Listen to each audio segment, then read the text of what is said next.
पूर्ण परमात्मा पाप कर्म दंड को भी काट सकता है।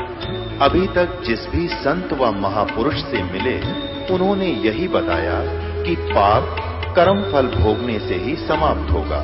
वो प्रभु कौन है जो पाप कर्म को काट देता है, वो काल के बंधन से छुड़वा देता है।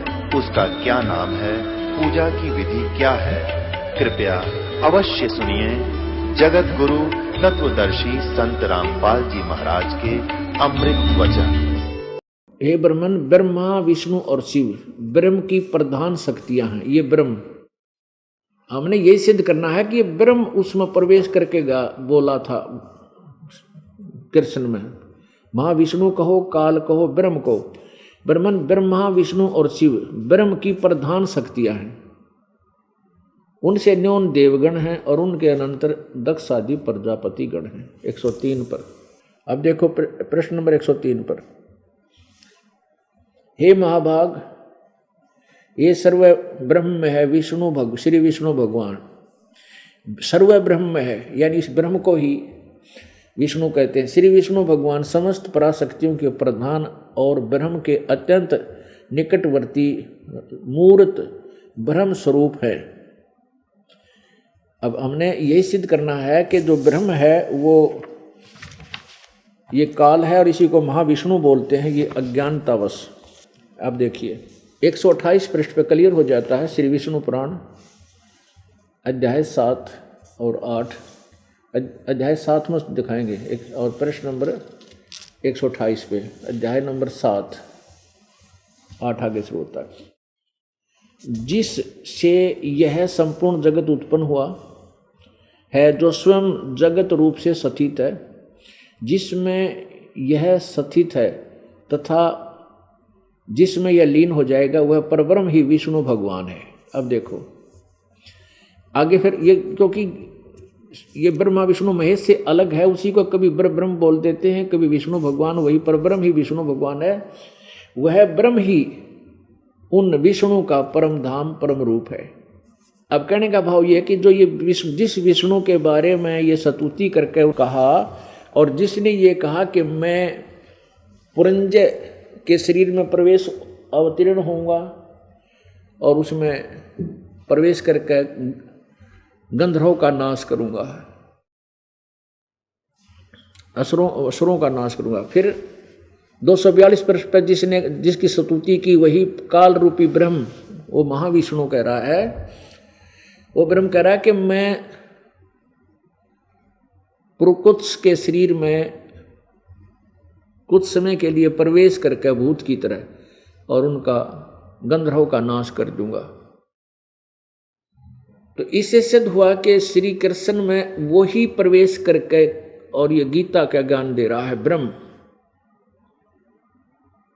श्री कृष्ण को पता भी नहीं मैंने गीता जी में क्या बोला था। अब थोड़ा सा प्रश्न ये बीच में दिखाएंगे कि श्री कृष्ण जी को ये पता ही नहीं मैंने गीता में क्या बोला था। देखिए श्री संक्षिप्त महाभारत द्वितीय खंड, गीता प्रेस गोरखपुर।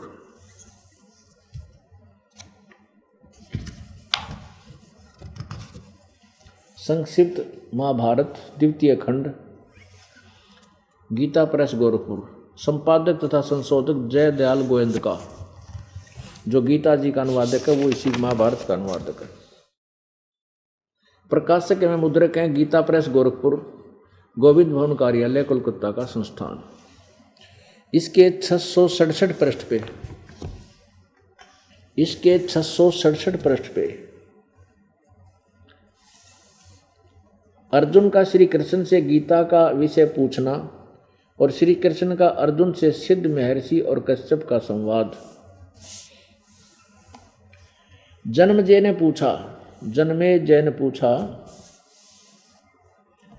शत्रुओं का नाश होने के बाद जब महात्मा श्री कृष्ण और अर्जुन सभा में बैठे थे, यानी महाभारत खत्म हो चुका था, वार्तालाप कर रहे थे, उस समय उनमें क्या बातचीत हुई।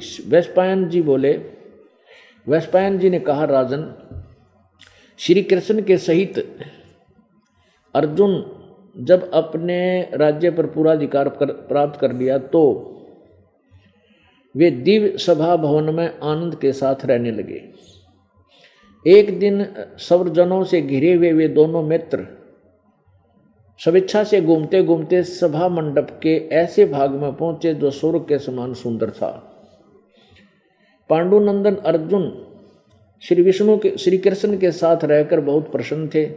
उन्होंने एक बार उस रमणीय सभा की ओर दृष्टि डालकर भगवान से यह वचन कहा। अर्जुन ने कहा श्री कृष्ण को, देवकी नंदन, जब युद्ध का अवसर उपस्थित था उस समय मुझे आपके महात्म्य का ज्ञान और ईश्वरीय स्वरूप का दर्शन हुआ था, किंतु केशव, आपने स्नेहवश मुझे जो ज्ञान का उपदेश दिया था, गीता जी का ज्ञान दिया था, वह सब इस समय बुद्धि के दोष से भूल गया है। उन विषयों को सुनने के लिए बारंबार मेरे मन में उत्कंठा होती है। इधर आप जल्दी ही द्वारका जाने वाले हैं, अतः पुनः यह सब विषय मुझे सुना दीजिए। वह गीता जी का ज्ञान फिर सुना दीजिए। वस्पयान जी कहते हैं, अर्जुन के ऐसा कहने पर,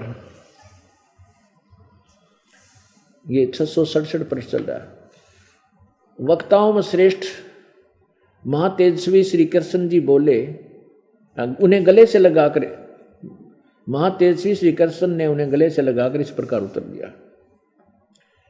श्री कृष्ण बोले कि उस समय मैंने तुम्हें अत्यंत गोपनीय विषय का श्रवण कराया था, उसमें गीता में अपने स्वरूप भूत धर्म सनातन पुरुषोत्तम तत्व का परिचय दिया था और नित्य लोकों का भी वर्णन किया था। किंतु तुमने जो अपनी नासमझी के कारण उस उपदेश को याद नहीं रखा, यह जानकर मुझे बड़ा खेद हुआ है। लेकिन स्वयं क्या कहते हैं श्री कृष्ण जी कि उन बातों को अब पूरा समरण होना संभव नहीं जान पड़ता। पांडुनंदन, निश्चय ही तुम बड़े श्रद्धाहीन हो, तुम्हारी बुद्धि अच्छी नहीं जान पड़ती। अब मेरे लिए उस उपदेश को ज्यों का तुम दोहरा देना कठिन है, क्योंकि उस समय योग युक्त होकर मैंने परमात्म तत्व का वर्णन किया था, ज्ञान सुनाया था। अरे जब युद्ध के मैदान में योग युक्त हो सके है इंसान, अब शांति क्षेत्र में क्या दिक्कत आ गई योग युक्त होने में ही बोले। वास्तविकता यह है कि श्री कृष्ण जी ने नहीं बोला था। युद्ध के मैदान में योग युक्त हुई ना हो जाएगी घी बंदी रहा आदमी की। अच्छा, अब जो प्रसंग चल रहा था, अब जैसे आपको कल कथा सुनाई थी कि श्री कृष्ण जी 3 बार शांति दूत बनकर गए थे। 3 बार शांति दूत बनकर गए थे, युद्ध ना हो, और लास्ट में जब नहीं मानने हुए दोनों के दोनों पक्ष, तो श्री कृष्ण जी ने यहाँ तक कह दिया था मैं युद्ध नहीं करूंगा और एक तरफ मेरी सेना होगी एक तरफ मैं होगा, और मैं कसम खाता हूँ, प्रतिज्ञा करता हूँ कि मैं हथियार नहीं उठाऊंगा। तब पांडवों ने सोचा कि तुम बेइज्जती होगी, हारो बीगे। श्री कृष्ण जी के ऊपर ही वो उछल रहे थे। तब उन्होंने कहा था भगवान हमें 5 गांव दिला दो। तो क्या किया था श्री कृष्ण जी ने, जब पांडवों से कौरवों से कहा जा करके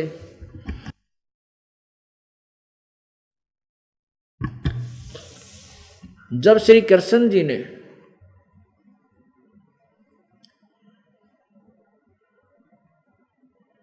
कौरवों से कहा जा करके कि आप 5 गांव दे दो पांडवों को और तुम्हारा जो ना फैसला हो गया। लेकिन दुर्योधन की बुद्धि भ्रष्ट हो गई थी। वो कहने लगा सुई की नोक के समान भी पांडवों के लिए स्थान नहीं है, यदि उन्हें लेना है तो युद्ध करके प्राप्त कर सकते हैं। तब श्री कृष्ण जी ने दुर्योधन को खोटी खड़ी सुना दी कि तू शैतान नहीं, प्रजा का नाश करने के लिए उत्पन्न हुआ है। तो 5 गांव कहाँ 5 गांव और कहाँ आधा राज्य, तेरी बुद्धि कहाँ चली गई नालायक। तू नहीं चाहता ये शांति हो इस क्षेत्र में, तू नाश करने वाला है। इस तरह की करड़ी करड़ी बातें कही तो श्री कृष्ण जी को अरेस्ट करने के लिए दुर्योधन आदेश दे दिया अपने योद्धाओं को जो ही श्री कृष्ण जी को अरेस्ट करने की कोशिश की करने लगे वो योद्धा, तो श्री कृष्ण जी ने अपना विराट रूप दिखाया और उस विराट रूप को दिखा करके सबकी आंखें चुंधी आ गई, इतना तेज निकला उनकी शरीर से, और वो आंखें बंद करके पड़ गए कि उनको कुछ नहीं दिखाई दिया, कुछ डर गए, कुछ सोफों के नीचे घुस गए। तो श्री कृष्ण जी वहां से बचकर निकल गए, अपना द्वारका चले गए। अपने आत्माओं ये पॉइंट याद रखना कि श्री कृष्ण जी ने युद्ध के दौरान, युद्ध के जो उनके कंप्रोमाइज कराने गए थे उस समय अपना विराट रूप दिखाया था। ठीक है, अब हम आते हैं गीता जी अध्याय नंबर 11 के श्लोक नंबर 32 और 46, 47 और 48 में। उससे फिर क्लियर होगा कि गीता ज्ञानदाता श्री कृष्ण से भिन्न है। वहां गीता ज्ञानदाता कहता है तो कि मैंने अब ये विराट रूप दिखाया तेरे को, इस विराट रूप को अर्जुन तेरे अतिरिक्त पहले किसी ने नहीं देखा। यदि श्री कृष्ण जी गीता बोल रहे होते तो ये शब्द नहीं कहते कि मेरे विराट रूप को तेरे अतिरिक्त पहले किसी ने नहीं देखा, क्योंकि श्री कृष्ण जी तो अपना विराट रूप कौरवों की सभा में दिखा चुके थे। सब कौरवों ने देख लिया था, तभी तो उनकी आंखें बंद हुई, देख कर डर गए। इससे सिद्ध हो गया कि श्री कृष्ण जी ने गीता जी का ज्ञान नहीं कहा। अब देखिएगा अपनी आंखों से और इन सदग्रंथों को आपके रूबरू करते हैं। श्रीमद् भगवत गीता, गीता प्रेस गोरखपुर से प्रकाशित है। जयदयाल गोविंद इसके अनुवादक हैं। अध्याय नंबर 11 का श्लोक नंबर 32 देखो। इसमें ये खुद कहते हैं, गीता ज्ञानदाता स्वयं कहता है कि मैं काल हूं और सबको खाने के लिए आया हूं। अध्याय नंबर 11 श्लोक नंबर 32। अब क्या कहता है? लोकों का नाश करने वाला बड़ा हुआ काल हूं। महाकाल नहीं है, परवर्ध है, बड़ा हुआ काल है, अस्मि, मैं काल हूं। इसमें इन लोकों का नाश को नष्ट करने के लिए प्रवृत्त हुआ हूं। ये प्रतिपक्ष की सेना में स्थित योद्धा लोग हैं, वे तेरे बिना भी नहीं रहेंगे, अर्थात तेरे युद्ध ना करने से भी इनका नाश हो जाएगा। अब 46 में देखिएगा, 11 के अध्याय नंबर 11 का और श्लोक नंबर 46। अब कृष्ण जब उसने विराट रूप दिखा दिया तो क्या कहता है कि मैं वैसे ही, अर्जुन कह रहा है हे विष्णु, यानी वो कृष्ण ही मान रहा है उसको और विष्णु ही मान रहा है अर्जुन, क्योंकि उसको ज्ञान नहीं। मैं वैसे ही आपको मुकुट धारण किए हुए, हाथ में गदा चक्कर हाथ में लिए हुए देखना चाहता हूं। इसलिए हे विश्वरूप, हे सहस्र बाहो, सहस्र बाहो माने 1000 भुजा वाले, आप उसी चतुर्भुज रूप से प्रकट होइए। अपने आत्माओं 46 से हम चले हैं। श्री कृष्ण जी विष्णु जी के अवतार हैं और विष्णु जी 4 भुजा के भगवान हैं, 5 में नहीं लगा सकते। वो 2 भी बना सकते हैं और 4 भी दिखा सकते, इससे अधिक नहीं है। और ये 1000 भुजा का भगवान ये ज्योत स्वरूपी काल है, निरंजन है, ये ब्रह्म है। इसमें कहा कि सहस्र बाहो, सहस्रा बाहो माने 1000 भुजा वाले भगवान, आप उसी चतुर्भुज में आइयो। क्योंकि श्री अर्जुन को पता है कि विष्णु तो कृष्ण विष्णु का अवतार है और विष्णु जी 4 भुजा वाले हैं, तो आप उसी अपने चतुर्भुज रूप में आइए। इससे सिद्ध हो गया कि 1000 भुजा का भगवान ये काल है।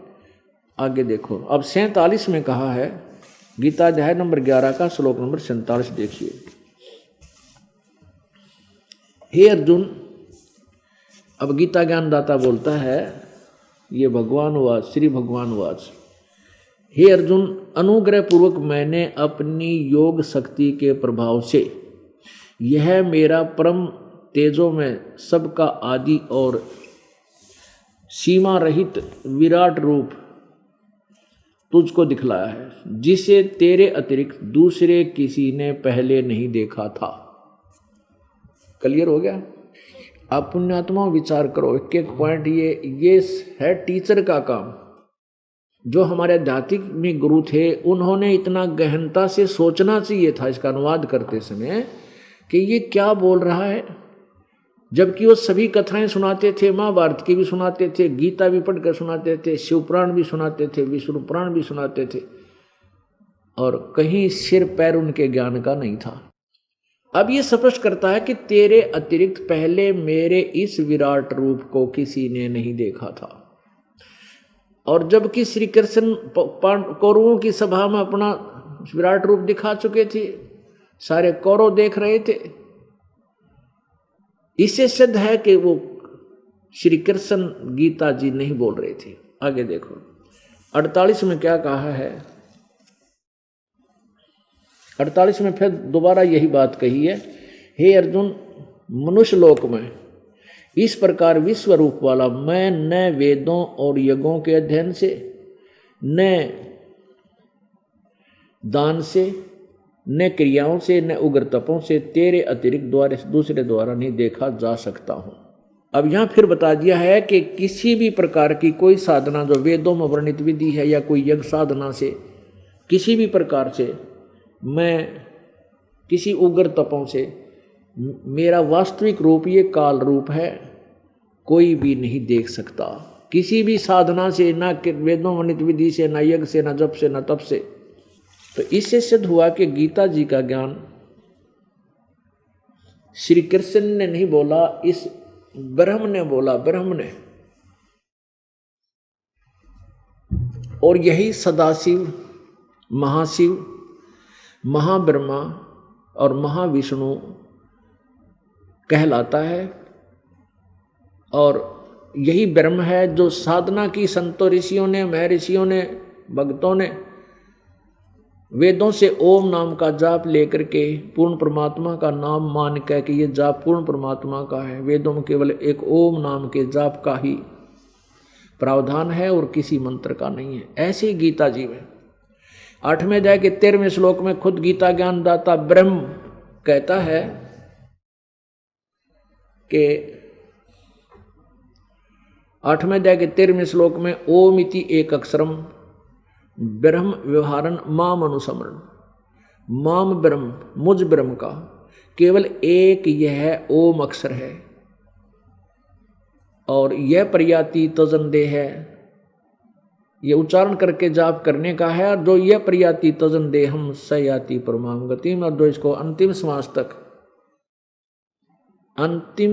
तक इसका जाप करता हुआ शरीर छोड़ जाता है तो वो परम गति को प्राप्त होता है। मेरे वाले ज्ञान का में जो मेरे इस ओम नाम से मिलने वाली जो सुविधा है, जो सतिथि है, जो लाभ है, वो प्राप्त कर लेता है। इससे सिद्ध हो गया कि उस ब्रह्म का जो गीता बोल रहा है वो कहता है मेरा तो एक ओम नाम है, और विष्णु जी ने कहीं नहीं कहा ऐसा मेरा एक ओम नाम है। अब ये गीता का ज्ञान कौन बोल रहा है? ये बोल रहा है ब्रह्म। अब ये गीता जी के 8वें अध्याय के 13वें श्लोक में आप देखिएगा, क्योंकि सदग्रंथों को रूबरू कराना इसलिए नहीं अनिवार्य हो गया कि जब तक हम आँखें नहीं देख लेंगे इतना विश्वास ना होता, क्योंकि हम गलत ज्ञान को घने दिन तक सुनते आ रहे हैं और वो ऐसा जम कर बैठ गया हमारे अंतःकरण में, हटाए तो नहीं हटता। एक झूठी बात को 100 बार किसी ने बोल दिया और 100वां ने फिर आगे सुन लिया तो वह झूठी बात भी सच्ची लगने लग जाती है कि वो भी कह रहा था, वो भी कह रहा था, वो भी कह रहा था। अब जैसे हमारे साथ ही क्रोथा कांड हुआ है, इसमें मीडिया ने 100% झूठ बोली और अधिकारी कर्मचारियों ने प्रारंभ में तो झूठ बोली, लेकिन फिर बाद में सच्चाई बोलना पड़ा। अब उस अज्ञान को, उस झूठी अफवाहों को अखबारों में, सब मीडिया में पढ़कर प्रत्येक अंत उस झूठ को भी उन्हें सच्चा मान रखा। ऐसे ही आज हमारे जो सदग्रंथ हैं उनको लाखों वर्षों से, हजारों वर्षों से उनके यथार्थ ज्ञान के विपरीत उस झूठी कथाओं को हम सुनते हुए आ रहे हैं, दंत कथाओं को, लोक वेद को, और वो लोक वेद हमने कति सच्चा लगा है, जबकि आज सदग्रंथों के कति विपरीत है। अब वो छूटना बड़ा मुश्किल हो गया, क्योंकि किसी एक ने, 2 ने, 10 ने, हजारों ने, लाखों ने वही ज्ञान सुना रखा था और वो अपना झूठा ज्ञान भी सच्चा लगने लग गया। अब उस झूठे को झूठा सिद्ध करने के लिए इन सदग्रंथों की आवश्यकता है। नहीं तो आप कति भी ना देखो और लड़ने लग जाओ हमारे साथ कि झूठा है तो कपटी है, कहीं नहीं लिखा ऐसा। पुण्यात्माओं, एक बार एक अंधा रात्रि में लालटेन दिए जा रहा था, अंधा। कुछ बच्चे आ रहे थे उछल कूद करते हुए। अंधे ने आवाज लगाई, बच्चों जरा ध्यान से चलना, भाई मुझे दिखाई नहीं देता, मैं अंधा हूं बेटा। बच्चे वहां आकर चारों तरफ घेर लिया उस वृद्ध को, अंधे को, और पूछा कि बाबा क्या आपको दिखाई नहीं देता? तो अंधे ने कहा कि हाँ बेटा मुझे कुछ दिखाई नहीं देता, अंधा हूं मैं। तो बच्चों ने पूछा कि आपने फिर यार लालटेन किस लिए ले रखी है, टॉर्च क्यों ले रखी है? अंधे ने कहा कि तुम आंखों वालों के लिए कहीं मेरे में टक्कर ना मार दो, तुम बूढ़ा आदमी टूट जाए मेरी हड्डी, कोई उठावा न बिठावा फिर बेटा। तो पुण्यात्माओं, ये सदग्रंथ जो है इस दास को आवश्यकता नहीं थी। ये नहीं कि ये मेरे लिए आदरणीय नहीं है, क्योंकि जो सूक्ष्म वेद है जिसके विषय में गीता जी अध्याय नंबर 4 के श्लोक 32 में कहा है कि इस प्रकार के जो 25 से लेकर 30-31 तक जो ज्ञान दिया है चौथे अध्याय में, कोई ऐसे साधना करता, कोई ऐसे साधना करता, ये इस प्रकार की साधना उस ब्रह्मणे मुखे माने सच्चिदानंद घन परमात्मा की वाणी में, उनके मुखारविंद से उतरित वाणी में विस्तार से कहे गए, और उसको तू ध्यानपूर्वक सुन, और वो कर्मों से काम करते करते पूर्ण होते हैं, हठ योग से नहीं। अब स्वाभाविक कर्म करने से वो सूक्ष्म वेद में बताए साधना संपूर्ण हो जाती है। और चौथे अध्याय के 34वें श्लोक में कहा कि उस तत्व ज्ञान को जो परमात्मा के मुखारविंद से उच्चारित है, भगवान सच्चिदानंद घन की वाणी में जो है वो सूक्ष्म वेद को तू किसी तत्व ज्ञान दर्शी संतों से जाकर सुन, और उनको दंडवत प्रणाम करने से, कपट छोड़कर उनकी सेवा करने से वो तत्वदर्शी संत तुझे उस परमात्म तत्व का ज्ञान कराएंगे, पूर्ण परमात्मा की विषय में जानकारी देंगे। तो पुण्यात्माओं, मेरे पास वो सूक्ष्म वेद उपलब्ध था मुझे, और सूक्ष्म वेद के आधार पर इस दास ने सन 1994 से लेकर सन 2000 तक, 2001 तक उसी सूक्ष्म वेद से ही प्रचार किया, और हजारों की संख्या में पुण्यात्माओं ने स्वीकार किया। और क्योंकि वो उसमें साथ के साथ समाधान परमात्मा देते हैं, दुख दूर करते हैं वो पूर्ण परमात्मा। फिर इस दास ने प्रार्थना की, अर्ज की थी परमेश्वर से, हे प्रभु ठीक है आपके ज्ञान में कोई कमी नहीं मालिक, और आपकी शक्ति में कमी नहीं। हम देख रहे हैं ऐसे ऐसे सुख अपने बच्चों को दे रहे हो आप, लेकिन ये भ्रमित समाज, इन नकली संतों द्वारा भ्रमित समाज में, नकली महर्षियों द्वारा भ्रमित समाज को, यह समाज तो परमात्मा वेदों और गीता से, पुराणों से ही समझ सकेगा आपको, अगर उसमें आपका विवरण मिल जाए। उसी समय इस दास को वह वाणी याद आई कि वेद हमारा भेद है, पर मैं वेदन में नाही, और जौन वेद से मैं मिलूं वो वेद जानते नहीं। तो इससे ये ज्ञान आत्मा में एक बात चुभी कि परमात्मा जो बोल रहे हैं कि वेद मेरा ही भेद है, तो अवश्य परमात्मा की महिमा पावेगी। अब समस्या संस्कृत नहीं आवा हमें, लेकिन वो समाधान जब वेद लाए, गीता जी लाए, गीता जी का तो पता था भी ये हिंदी भी अनुवादित है, अनुवाद की गई है। वेदों को लाए तो देखा उसमें अनुवाद किया हुआ है उन व्यक्तियों ने, उन अनुवादकर्ताओं ने, जैसे उनकी बुद्धि ने काम किया, लेकिन कुछ गलत बहुत कर रखा है, सत्य नहीं कर पाए, क्योंकि उनको सृष्टि रचना का ज्ञान नहीं था। अब जैसे कोई विदेशी व्यक्ति और हिंदी सीख ले, एमए कर ले, हिंदी में कर ली, और उसने रामायण की चौपाई कर दे कि इसका अनुवाद कर, और उसको मौखिक ज्ञान है नहीं रामायण की कहानी का, तो अनुवाद करेगा तो गुड़ का गोबर कर देगा। वो के लिखेगा, रावण का कुछ लिख देगा, एक रुलाने वाला था, सीता ठाली, सीता पता न लाकड़ी थी कोई और थी, मतलब इस तरह के वो ज्ञान अनुवाद कर देगा, लेकिन वो यथार्थता तक नहीं पहुंच सकता। तो सृष्टि रचना का जिस व्यक्ति को ज्ञान नहीं, वह सदग्रंथों का अनुवाद नहीं कर सकता। कितना ही विद्वान बना रहा है। संस्कृत एक लैंग्वेज है, उसने संस्कृत आ गई, लेकिन कथा नहीं है, ज्ञान नहीं है, तो उस लैंग्वेज से वो अनुवाद करके के देगा हमारे को, ऐसा उन्होंने किया हुआ था। फिर भी इस दास ने देखा 5वें अध्याय के 32वें श्लोक में, कबीर अंगारी असी आयु सरोसी बंभारी असी, ओहो रत धामा सवर ज्योति रत धामा असी। वो तेरे की, वो कबीर परमात्मा पापों का शत्रु, पाप का टनाड़ा और बंधनों का शत्रु, बंदी छोड़ रत धामा, सतलोक में सतलोक का मालिक, वो तेरे की। और फिर इच्छा बढ़ती चली गई कि जिसी भी, फिर हमने शब्दकोश लाए, शब्दकोश के आधार पर अनुवाद किया, तो जो अनुवाद उन व्यक्ति इन महर्षियों ने, नकलियों ने कर रखा था, वो बिल्कुल गलत कर रखा था। और सवसंवेद हमें ज्ञान था, 2 मिनट में सरलार्थ हो गया, वो किया। तो सबसे पहले इस दास ने गीता जी को देखा, गीता जी को पढ़ने लगा तो देखा कि वो परमात्मा तो गीता ज्ञान दाता से कोई और है, जिसकी महिमा गाई गई है, वो परम अक्षर ब्रह्म है, वही पूर्ण परमात्मा है। तो पुण्यात्माओं, इसलिए इन सदग्रंथों की रोशनी में उस तत्व ज्ञान को फाइनल करने के लिए, ये तत्व ज्ञान जो कबीर परमेश्वर ने दिया था, वो ज्ञान 100% सही है, और इसका हमारे सदग्रंथ भी समर्थन कर रहे हैं।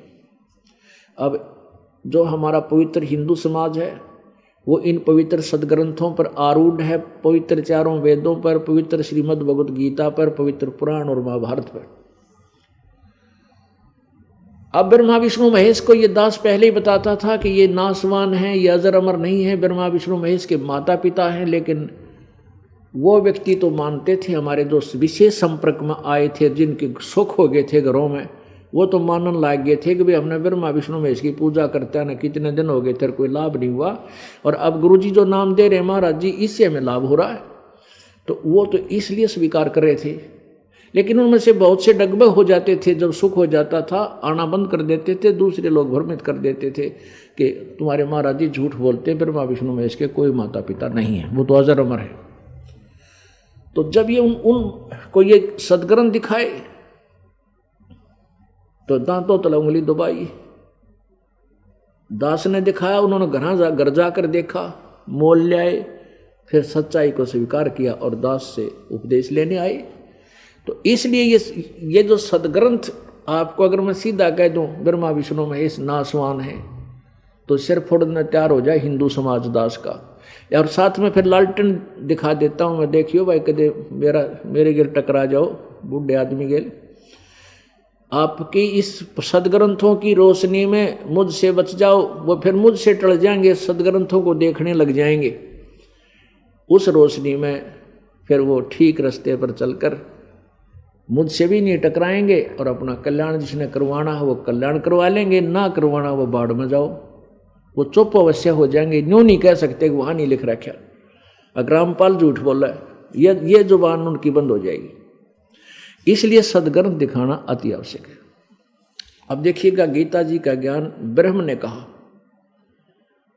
जिसका ओम अक्षर है, देखिए, और वही महाशिव महाब्रह्मा महाविष्णु रूप धारण करता है। देखिएगा श्रीमद् भगवत गीता, ये लालटेन दिखाता हूं आपको, ये वही पुस्तक है, 8वें अध्याय का 13वां श्लोक।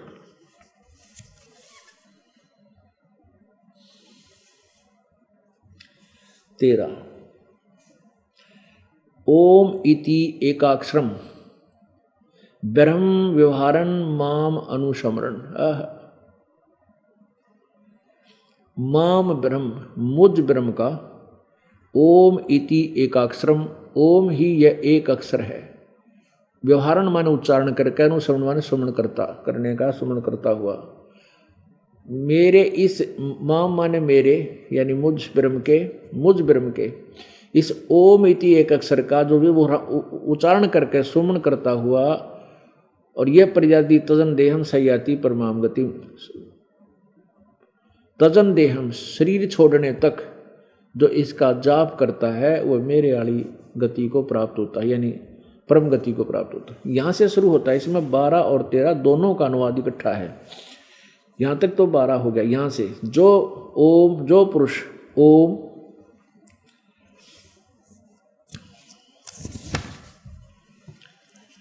इस एक अक्षर रूप ब्रह्म को, एक अक्षर रूप ब्रह्म को उच्चारण करता हुआ और उसके अर्थ रूप मुझ निर्गुण ब्रह्म का चिंतन करता हुआ शरीर को त्याग कर जाता हुआ पुरुष परम गति को प्राप्त होता है। अब इन्होंने कहा मुझ निर्गुण ब्रह्म का, इनका सीधा कर दे मुझ ब्रह्म का। इन्होंने ज्ञान तक में था नहीं, उलझा रखा है। इस एक अक्षर रूप ब्रह्म कह दिया। अब जबकि ये सीधा है कि मुझ ब्रह्म का एक ओम अक्षर है और यही उच्चारण करके सिमरण करने का, जो अंतिम श्वास तक सिमरण करता हुआ शरीर छोड़कर जाता है, मेरे वाली गति को प्राप्त होता, परम गति को। अब यही गीता ज्ञान दाता वही है जो ब्रह्मा विष्णु महेश का पिता है, जिसको सदा शिव काल भी कहते हैं। अब ये इतना कठिन जटिल का ज्ञान उलझा दिया अज्ञान ने, इसको सुलझाने के लिए ना जाने कितने प्रमाण आपके समक्ष रखने पड़ेंगे। देखिएगा शिवपुराण, ये शिवपुराण गीता प्रेस गोरखपुर से प्रकाशित है। संक्षिप्त श्री शिवपुराण, संपादक हैं हनुमान प्रसाद पोदार, और ये यहाँ से प्रकाशक एवं मुद्रक हैं गीता प्रेस गोरखपुर, गोविंद भवन कार्यालय, कोलकाता का संस्थान। इसके देखिएगा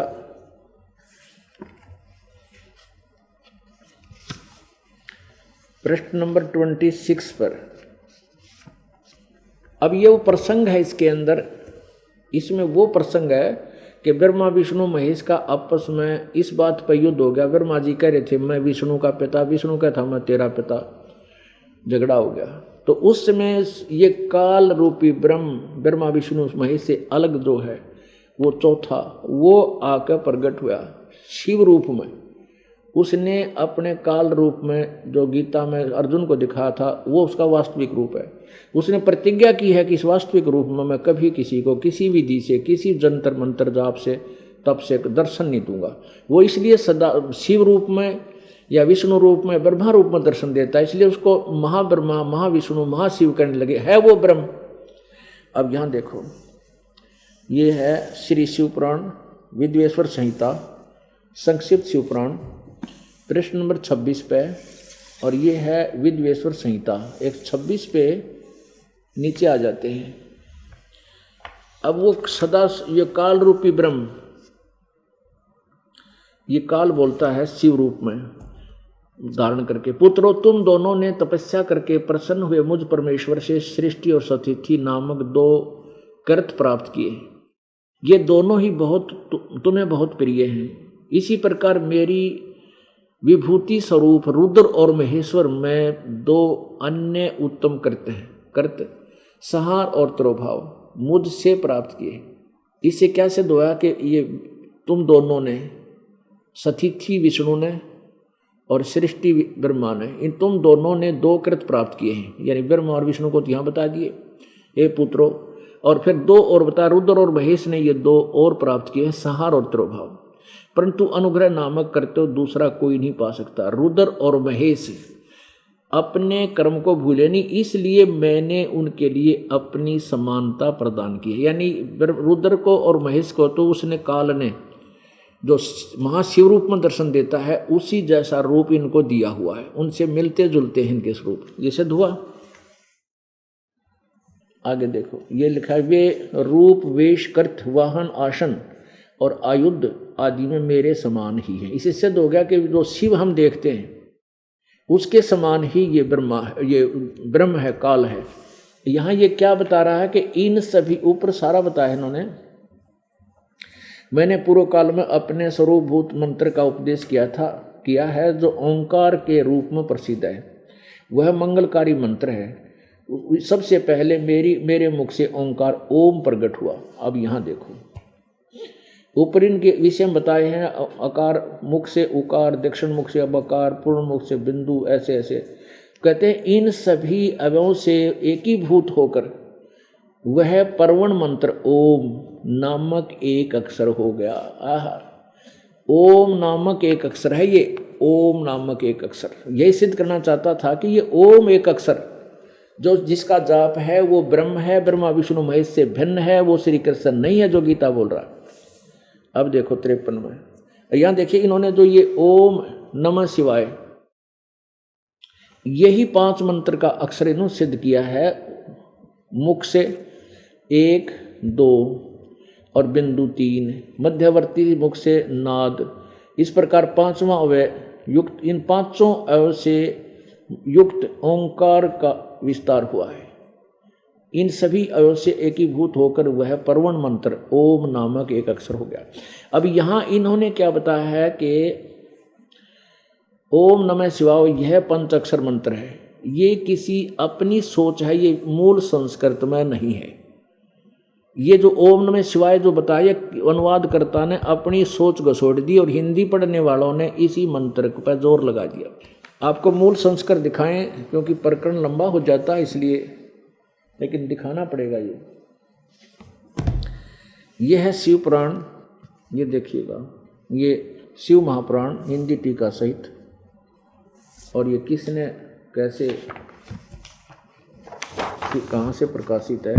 श्री शिव महापुराण विद्या आवृद्धि पंडित ज्वाला प्रसाद जी मिश्र कृत हिंदी टीका सहित। और ये कहाँ से प्रकाशित है?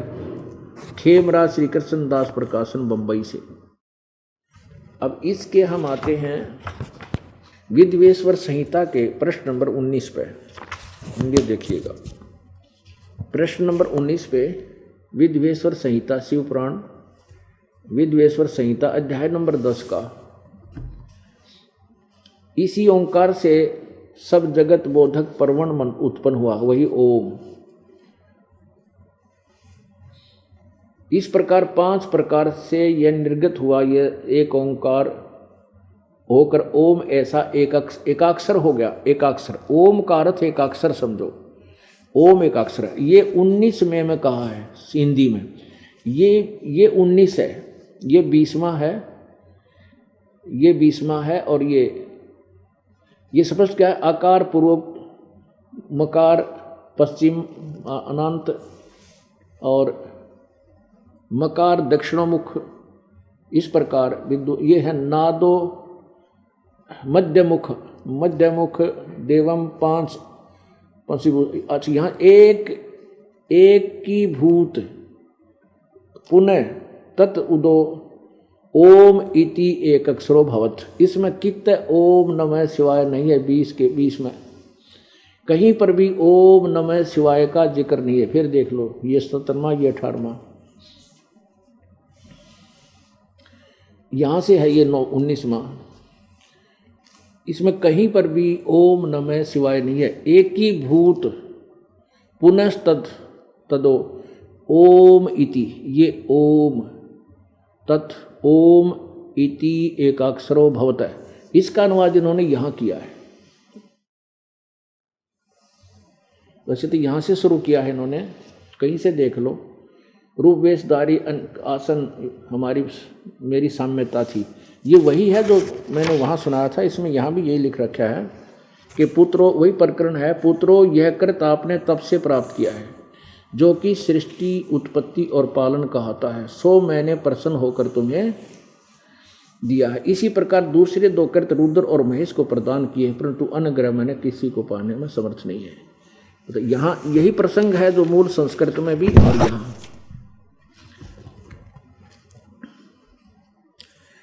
और ये लिखा है ना इसके बारे में कि ये मेरे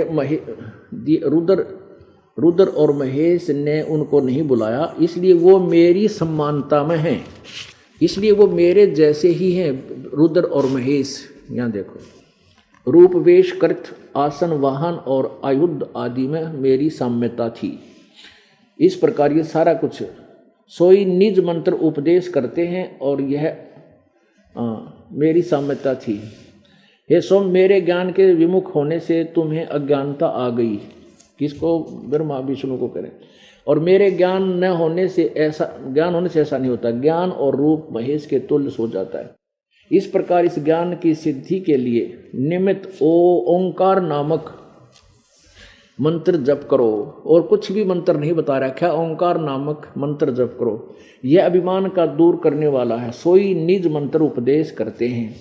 यह ओंकार मेरे मुख से उत्पन्न होने से मेरे ही समान है, मेरे ही रूप का बोधक और महामंगल करने वाला है। यह वाचक है और मैं वाच्य हूँ। यह मेरा आत्मा, मंत्र आत्मा है, मेरा आत्मा है। इसके स्मरण से मेरा स्मरण होता है।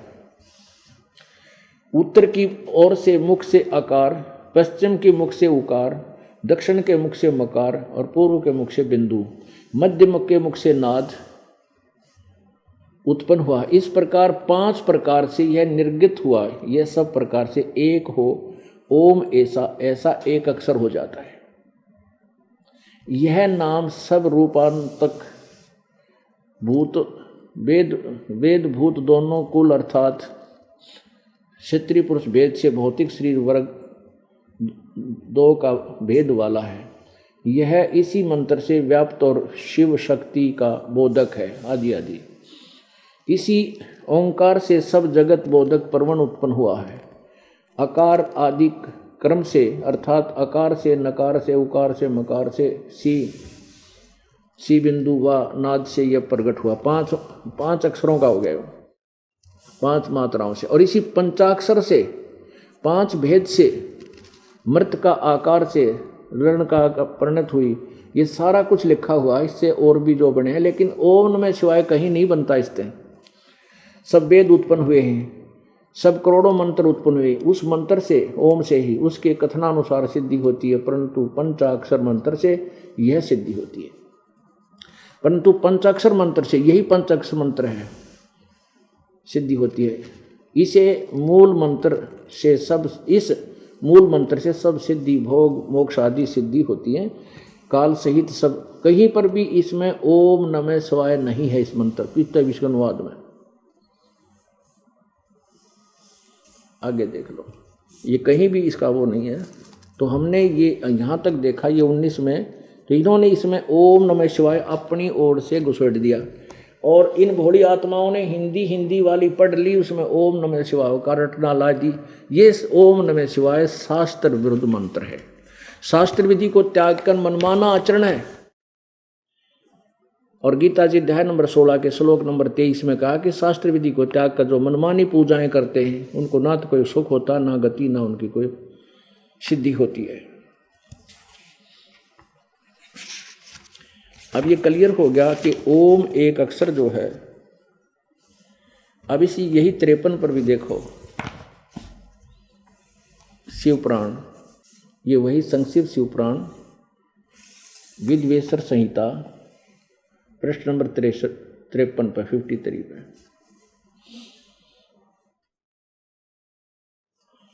परवण के 2 भेद बताए गए हैं, स्थूल और सूक्ष्म। यह एक अक्षर रूप जो ओम है, उसे सूक्ष्म परवण जानना चाहिए। इन्होंने ये अपनी तरफ से नमः शिवाय इस 5 अक्षर वाले मंत्र को स्थूल परवण सुना नहीं, ये सारा इन्होंने अपनी तरफ से घसोट रखे। हाँ, जो वो हमने 26 पे देखा था, इसमें कहीं पर ऐसा नहीं है। ये 26 पृष्ठ पे, हे पुत्रो तुमने दोनों तपस्या करके मुझ पर मेरे से सृष्टि स्थिति, ये पढ़ लिया आपने। तो यही आगे उपदेश करता हुआ आ रहा है कि सबसे पहले मेरे मुख से ओंकार प्रकट हुआ, जो मेरे स्वरूप का बोधक है, ओंकार वाचक है, मैं वाच्य हूँ आदि। मेरे उत्तरी मुख से आकार का, पश्चिम मुख से उकार का, ये सारा वही आ रहा है। इन सभी अवयव से एकीभूत होकर ये परवण ओम नामक एक अक्षर हो गया। अब यहाँ वह अकार आदि क्रम से और मकार आदि क्रम से प्रकाश में आया है। ओम नमः शिवाय ये पंचाक्षर मंत्र है। ये इस अनुवाद करता कि अपनी सोच है, भगवान की तरफ से नहीं है। इस पंचाक्षर मंत्र से मात्र वर्ण प्रकट हुआ, जो 5 वेद वाला ये आ गया। इन्होंने ऐसा नहीं है, ये अनुवादकर्ता ने ओम नमः शिवाय अपनी तरफ से दिया। और ये सिद्ध करना था कि ये ओम जो है ये एक अक्षर शब्द है अलग से। इन्होंने अनुवादकर्ताओं ने ये काम बिगाड़ रखा है कि गीता जी का अनुवादकर्ताओं ने भी ये लिखा है कि ओम एक अक्षर ब्रह्म रूप, एक अक्षर ओम एक अक्षर ब्रह्म स्वरूप नहीं, माम ब्रह्म मुझ ब्रह्म का ओम इति एक अक्षर, ये एक अक्षर है। ये भी सिद्ध हुआ कि गीता ज्ञान दाता ये काल है, ये सदाशिव महाशिव और महाब्रह्मा महाविष्णु आदि का रूप धारण कर लेता है। और जिसने महाविष्णु रूप में देखा उसको तो उसने शिव पुराण की रचना कर दी, महाशिव रूप में देखा जाना, और जिसने महाविष्णु रूप में देखा उसने विष्णु पुराण में उसी को हीरो बना लिया। और ब्रह्मा विष्णु महेश की स्थिति अलग से बताई गई है। अब प्रसंग चल रहा है कि गीता जी का ज्ञान किसने कहा। श्री गीता जी का ज्ञान श्री कृष्ण जी ने नहीं कहा, उसमें प्रवेश करके काल भगवान सदाशिव जिसको कहते हैं, चाहे महाविष्णु कहो, जो ब्रह्मा विष्णु अर्थात कृष्ण जी और का पिता है, उसने ये ज्ञान बोला, ये सिद्ध हुआ। फिर कुछ कहते हैं कि श्री कृष्ण जी ने अर्जुन को गीता जी का ज्ञान इसलिए देना पड़ा कि वो अक्षत्रिय धर्म से विचलित हो रहा था और अक्षत्रिय निअक्षत्रिय हो जाते। पुण्यात्मा यह विवाद नहीं जस्ती। श्री कृष्ण जी अक्षत्रिय धर्म से बिलोंग करते थे और जब मथुरा के ऊपर काल्यवन ने चढ़ाई की, 18 करोड़ सेना लेकर के युद्ध किया करने के लिए आया, तो श्री कृष्ण जी उस समय कंस को मारकर और राजा अपने नाना जी अग्रसेन को गद्दी पर बैठा दिया था। लेकिन अग्रसेन बहुत वृद्ध हो चुके थे, टूट चुके थे। उन्होंने अपने भांजे, अपने दोते श्री कृष्ण जी को ही ये सेना की बागडोर दे दी थी, राज की बागडोर दे दी थी। तो उसी समय कंस का प्रतिशोध करने के लिए, लेने के लिए काल्यवन ने चढ़ाई कर दी। तो श्री कृष्ण जी क्षत्रिय थे, सेना भी उसके पास थी, लेकिन कुछ दिन पहले नारद जी ने श्री कृष्ण जी को बता दिया था कि यहाँ एक गुफा में मुचकंद नाम का एक राक्षस राजा है। वो 6 महीने युद्ध करता है, 6 महीने सोता है। उसके पास ऐसी सिद्धियां हैं कि उन सोते हुए को 6 महीने सो रहा होता है, यदि कोई जगा दे तो उसमें से अग्नि बाण निकलते उसकी आंखों से और वो सामने वाला मर जाता है, तुरंत नष्ट हो जाता है। नारद जी ने इसलिए बताया था कि कहीं आप उसने छेड़ दो और आपको आपत्ति आ जाए, वो न्यू बता के गए थे। तो वो बात श्री कृष्ण जी का याद आ गई। तो श्री कृष्ण जी ने जब देखा कि 18 करोड़ सेना आ गई है और हमारी सेना बहुत कम है, और यदि अक्षत्रिय धर्म का पालन करने के लिए ही अर्जुन को प्रेरित करते तो स्वयं वो युद्ध छोड़कर नहीं भागते। श्री कृष्ण जी ने जब देखा कि इतनी सेना आ गई, हम इसका युद्ध नहीं कर सकेंगे और सेना मर जाएगी, क्या रखा इस बात में, ये अक्षत्रियपना यही धरा धरा रह जाएगा, उल्लू सीधा करना है, शत्रु मरवाना है, और भाग लेता हूँ, उस गुफा में प्रवेश कर जाऊंगा जहाँ पर काल्यवन है, इससे उसको मरवा दूंगा। तो श्री कृष्ण जी ने काल्यवन को ललकारा के आ नीचे आ, मेरे साथ युद्ध कर।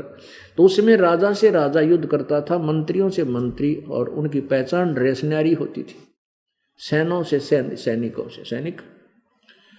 तो जो ही काल्यवन नीचे रथ से कूदा, गदा लेकर, श्री कृष्ण भी सामने हुआ। जब फिर श्री कृष्ण जी भाग लिया युद्ध छोड़ के, और जिस कारण से श्री कृष्ण जी को रणछोड़ भगवान कहने लगे। रणछोड़ माने युद्ध छोड़ के भागने वाला भगवान। अर्ण्यों क्या करते, जय हो रणछोड़ भगवान की। नो बेराना ये श्री कृष्ण जी की बेइज्जती करें कि इज्जत करें। रण छोड़ कर भागने वाले भगवान की, यानी कायर की जय हो। रण छोड़ भगवान कहना, कायर कहना, इसका सीधा सा अर्थ है। तो ये से हम नारे लाया करते हैं भगवानों के। तो श्री कृष्ण जी ने अपना क्षत्रिय धर्म को नहीं देखा, जनता के संहार को देखा, लाखों लोग मर जाएंगे, एक नाश हो जाएगा, युद्ध हो गया तो बात बिगड़ जाएगी। तो वहां जाकर के मुचकंद राजा जिस गुफा में सो रहा था, उस मुचकंद वाली गुफा में गहरा चला गया। वहां जाकर के अपना जो कपड़ा था पीतंबर साथ लिया रखा करते, एक चादर, वो मुचकंद के ऊपर उड़ा दी और आप अंदर जाकर दूर खड़े होकर देखने लगे। अब काल्यवन उसके पीछे पीछे श्री कृष्ण को मारने के लिए उसी गुफा में पहुंच गया, कंधरा में। आगे काल्यावन ने सोचा कि ये सो गया, कृष्ण लुक के यहाँ छुप गया। कपड़े तो पहचान लिया, पीला कपड़ा था जो उसका, पीताम्बर था, और टांग पकड़ कर मरोड़ दिया मुचकंद को, कृष्ण जान के कि खड़ा हो कायर, तुझे ऐसे नहीं छोड़ूंगा। और मुचकंद की निंद्रा भंग होगी, उसका क्रोध हुआ, क्रोध से उसकी आंखों में अग्निबाण छूटे और काल्यावन मारा गया। अपने आत्माओं विचार करने की बात है। यदि ये थ्योरी इन लोकवेद सुनाने वालों की, गीता वालों की ठीक होती कि अर्जुन युद्ध अक्षत्रिय धर्म से गिर रहा था इसलिए उसको अक्षत्रिय धर्म का पालन कराना आवश्यकता नहीं तो अक्षत्रिय ने क्षत्रिय हो जाते, श्री कृष्ण जी स्वयं अक्षत्रिय धर्म को नहीं त्यागते,